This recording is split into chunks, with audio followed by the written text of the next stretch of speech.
Hi friends, welcome to my channel Tech Pro. நம்ம இந்த வீடியோவில் எதை பற்றி பார்க்குறோன்னா எப்படி ஜாவா ப்ரோக்ராமிங்கை ஈஸியாக கற்றுக்கலான்னு. வாங்க வீடியோக்குள்ளே போகலாம்.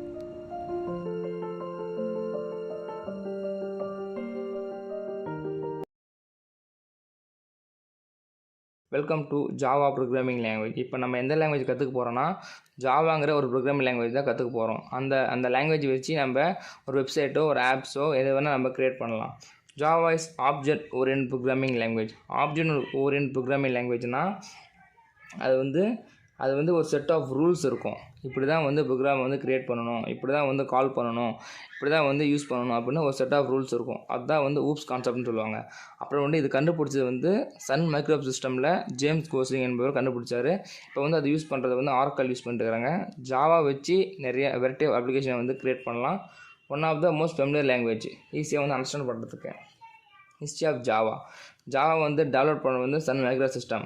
அது வந்து அவங்க டீம் ஜேம்ஸ் கோஸ்லிங் அண்ட் அவங்க டீம் கிட்ட சேர்ந்து 1990 வந்து அவர் வந்து ஜாவா வந்து டெவலப் பண்ணுறாரு. அதோட மெயின் நோக்கம் வந்து என்னென்னா பிளாட்ஃபார்ம் இண்டிபெண்ட்டாக இருக்கணும், சின்ன சிஸ்டம்லேருந்து பெரிய எம்பெடட் சிஸ்டம் வரைக்கும் வந்து நம்ம ஈஸியாக யூஸ் பண்ணணும் அப்படின்னு கண்டுபிடிக்கிறாரு.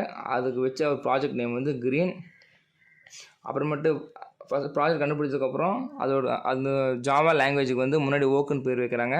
அதுக்கப்புறம் வந்து அந்த நேம் செட் ஆகுதுன்னு வந்து ஜாவான்னு மாற்றுறாங்க. அது ஜாவா வந்து எங்கே யூஸ் பண்ணுறாங்கன்னா வெப் ஆப் யூஸ் பண்ணுறாங்க. ஒரு சின்ன வெப்சைட்லேருந்து பெரிய வெப்சைட் வரைக்கும் ஜாவா வந்து யூஸ் பண்ணிட்டு தான் இருக்கிறாங்க இப்போ வரைக்குமே. என்டர்பிரைஸ் ஆப்ஸ், ஒரு பேங்கிங்கோ ஒரு சைபர் செக்யூரிட்டியோ வந்து அது மாதிரி ஆப் யூஸ் பண்ணுறதுக்கும் ஜாவா யூஸ் பண்ணுறேன். டெஸ்க்டாப் ஆப்ஸ் உங்களுக்கே தெரியும், ஒரு எம்எஸ் வேர்டோ எக்ஸலோ பெயிண்ட்டோ இது மாதிரி இருக்கிறதுக்கெல்லாம் வந்து ஜாவா யூஸ் பண்ணிட்டு தான் இருக்கிறாங்க. அப்புறம் மொபைல் ஆப்ஸு டெஸ்டிங்க்கு மெயினாக யூஸ் பண்ணுறாங்க ஜாவாவை. டெஸ்டிங்லேயே வந்து 2 இருக்குது, software testing, automatic testing, manual testing.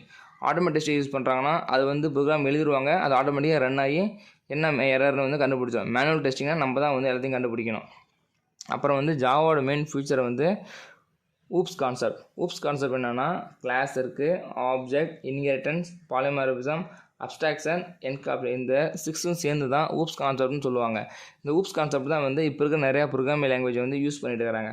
கிளாஸ்னால் என்னென்னா அது வந்து ஒரு ப்ளூ பிரிண்ட்டு. இப்போ வந்து நம்ம ஒரு செயலை செய்கிறோன்னா அதுக்கு ஒரு ப்ளூ பிரிண்ட் இருந்தால் தான் வந்து நம்ம கரெக்டாக செஞ்சு முடிக்க முடியும். அதே மாதிரி தான் ப்ரோக்ராமிங் லாங்குவேஜில் வந்து கிளாஸ் இருந்தால் தான் இந்த மற்றதெல்லாம் வந்துமே ஒர்க் ஆகும். ஒரு கிளாஸ் க்ரியேட் பண்ணுறோம், அந்த கிளாஸ் இருந்தால் தான் ஆப்ஜெக்டை வந்து நம்ம க்ரியேட் பண்ண முடியும். அப்புறம் இன்ஹெரிட்டன்ஸ் எதுக்குன்னா இப்போ வந்து ஜாவா ப்ராஜெக்டில் வந்து நிறையா வந்து கிளாஸ் யூஸ் பண்ணுவோம். இப்போ வந்து அங்கே இருக்கிற கிளாஸை அங்கே ஒரு கோடிங் எழுதியிருப்போம், அதே கோடிங் வந்து நம்ம இன்னொரு கிளாஸில் யூஸ் பண்ணுறோம் அப்படின்னா அதை வந்து நம்ம திருப்பி வந்து ரைட் பண்ணிட்டு இருக்க முடியாது. அதுக்கு தான் வந்து நம்ம இன்ஹெரிட்டன்ஸ் யூஸ் பண்ணுவோம், ஈஸியாக வந்து சிம்பிளாக ஒர்க் முடிக்கிறதுக்கு. அடுத்து பாலிமார்பிசம் எதுக்குன்னா வந்து இப்போ ஒரு எக்ஸாம்பிள் சொல்கிறேன்னா, இப்போ வந்து ஒரு பையன் இருக்கிறான், அந்த பையன் வந்து ஒரு ஸ்கூலுக்கு போகிறப்ப அவன் வந்து ஒரு ஸ்டூடெண்ட்டு, இதே வந்து ஹாஸ்பிட்டல் போகிறப்ப அவன் பேஷண்ட்டு, இதே பஸ்ஸில் போகிறப்ப அவன் வந்து ஒரு பேசஞ்சர். இது மாதிரி வந்து ஒரே பர்சன் வந்து நிறைய இடத்துல டிஃப்ரெண்ட் பர்பஸில் வேலை செய்கிறாங்க. அதே மாதிரி தான் ப்ரோக்ராம்லேயுமே வந்து ஒரு மெத்தட் வந்து நம்ம டிஃப்ரெண்ட் இடத்துல வந்து கால் பண்ணுவோம் டிஃப்ரெண்ட் வேலையை வச்சு. அதுக்கு தான் வந்து பாலிமார்பிசம் யூஸ் பண்ணுறாங்க. அப்ஸ்ட்ராக்ஷன் என்கேப்ஷன் வந்து எதுக்குன்னா செக்யூரிட்டி பர்பஸ்க்காக மெயினாக வந்து அப்ஸ்ட்ராக்ட் என்கேப்ஷன் வந்து யூஸ் பண்ணுறாங்க. நெக்ஸ்ட் வந்து என்னென்னா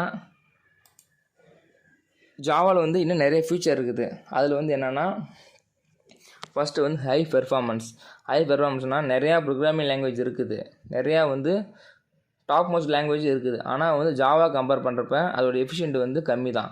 இப்போ வந்து நம்ம வந்து ஒரு 1000 லைன் வந்து கோட் எழுதுறோம்னா மற்ற லாங்குவேஜ் வந்து இப்போ வந்து கம்பேர் பண்ணி அவுட்புட் எடுத்து ஒரு 2 மினிட்ஸ் எடுத்துக்கினா நம்ம வந்து ஜாவா வந்து 1 மினிட்ஸ்லேயே வந்து அவுட்புட் கொடுத்துரும். ஏன்னா அந்தளவுக்கு வந்து ஜாவா வந்து எஃபிஷியன்டான லாங்குவேஜ். ரோபஸ்ட்டு ஜாவா வச்சு ஒரு செக்யூரிட்டியான ஒரு ஸ்ட்ராங்கான அப்ளிகேஷன் வந்து நம்மளால் க்ரியேட் பண்ண முடியும்.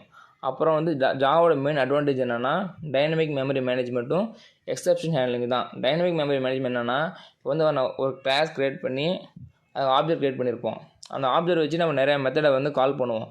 நம்ம வந்து எப்போ அந்த மெத்தட் வந்து கால் பண்ணி முடிக்கிறோமோ ஆட்டோமேட்டிக்காக வந்து அந்த ஆப்ஜெக்ட் போய் டெலீட் ஆகிரும்.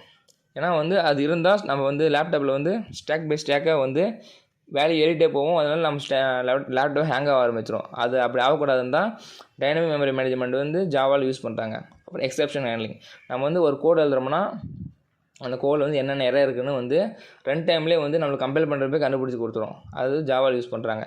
அப்புறம் கம்பைலர் எதுக்கு யூஸ் பண்ணுறாங்கன்னா, இப்போ நம்ம வந்து ஒரு 1000 லைன்ஸ் வந்து ப்ரோக்ராம் எழுதுறப்ப அதில் வந்து என்னென்ன எரர் இருக்குன்னு நம்மளால் கண்டுபிடிக்க முடியாது. அது உட்காந்து வந்து நம்ம படிச்சுக்கிட்டே இருக்கணும். இந்த லைனில் எரர் இருக்கா, இல்லை இந்த லைனில் எரர் இருக்கா அப்படின்னு. அந்த வேலையை குறைக்கிறதுக்கு தான் வந்து கம்பைலர் யூஸ் பண்ணுறாங்க. அந்த கம்பைலர் என்ன பண்ணுன்னா, ஃப்ராக்ஷன் ஆஃப் செகண்டில் வந்து அந்த 1000 லைனையும் வந்து ரீட் பண்ணி நம்மளுக்கு வந்து என்ன எரர் இருக்குன்னு கண்டுபிடிச்சி கொடுத்துரும்.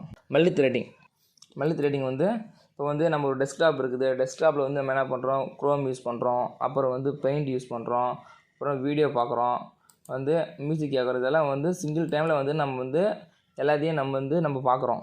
அதுக்கு தான் வந்து மல்டி த்ரெட்டிங் வந்து மெயினாக யூஸ் பண்ணுறாங்க. மல்டி பர்பஸை வந்து சிங்கிள் டைமில் யூஸ் பண்ணுறனால தான் மல்டி த்ரெட்டிங் சொல்கிறாங்க. ரோபஸ்ட் அண்ட் செக்யூர், அதான் முன்னே சொன்னது. வந்து செக்யூரான ஒரு ஆப்பை வந்து நம்ம வந்து ஜாவா வச்சு க்ரியேட் பண்ண முடியும். அப்புறம் வந்து ஸ்டாண்டர்ட் லைப்ரரி, ஜாவாவில் வந்து நிறைய லைப்ரரி இருக்குது. அது வச்சு தான் வந்து நம்ம வந்து ஒரு பவர்ஃபுல்லான ஒரு வெப்சைட் வந்து நம்மளால் க்ரியேட் பண்ண முடியும். அப்புறம் கார்பேஜ் கலெக்ஷன், அது சொன்னது தான். கார்பேஜ் கலெக்ஷன் வந்து ஆப்ஜெக்ட் க்ரியேட் பண்ணதுக்கப்புறம் அது ஆட்டோமேட்டிக் டிலீட் ஆயிரும். அதுதான் கார்பேஜ் கலெக்ஷன். அப்புறம் வந்து ஜாவா வெர்ஷன் வந்து நிறையா வெர்ஷன் இருக்குது. ஜாவா 1.0லேருந்து 1990 எப்போ கண்டுபிடிச்சாங்களோ அப்போலேருந்து இப்போ வரைக்கும் வந்து நிறையா வெர்ஷனை வந்து அவங்க வந்து ரிலீஸ் பண்ணிக்கிறாங்க. ஜாவா வந்து பிளாட்ஃபார்ம் இண்டிபெண்டன்ட் சொல்கிறோம் அப்படின்னா, இப்போ வந்து நம்ம வந்து ஒரு கிளாஸை வந்து க்ரியேட் பண்ணுறோம். அதுக்கு வந்து hello.java அப்படின்னு வந்து நமக்கு நேம் வைக்கிறோம் அப்படின்னா வைங்க. ஃபஸ்ட்டு வந்து நம்ம க்ரியேட் பண்ணுறப்ப வந்து .java ஃபைல் தான் ஃபஸ்ட்டு சேவ் பண்ணுவோம். சேவ் பண்ணி அதை கம்பைல் பண்ணதுக்கப்புறம் போய் நீங்கள் அந்த ஃபைல் மேனேஜரில் பார்த்தீங்கன்னா .class ஃபைல் அப்படின்னு இன்னொரு ஃபைல் வந்து சேவ் ஆகிருக்கும். அந்த ஃபைலை வந்து நீங்கள் ஓப்பன் பண்ணி பார்த்தா நமக்கு ஒன்றுமே புரியாது. நிறைய லாங்குவேஜில் வந்து அது பில்ட் ஆகிருக்கும். அந்த லாங்குவேஜ் எடுத்து மல்டிபிள் ஓஎஸில் வந்து நம்ம ஈஸியாக ரன் பண்ணலாம்.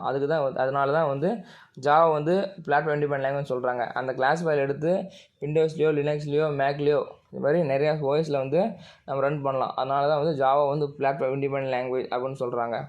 இதோட வந்து இன்றைக்கி இன்ட்ரோ முடியுது. நெக்ஸ்ட் வீடியோவில் வந்து ஒரு புது டாபிக் வந்து பார்க்குறேன். மறக்காமல் லைக் பண்ணுங்கள், ஷேர் பண்ணுங்கள், சப்ஸ்கிரைப் பண்ணுங்கள்.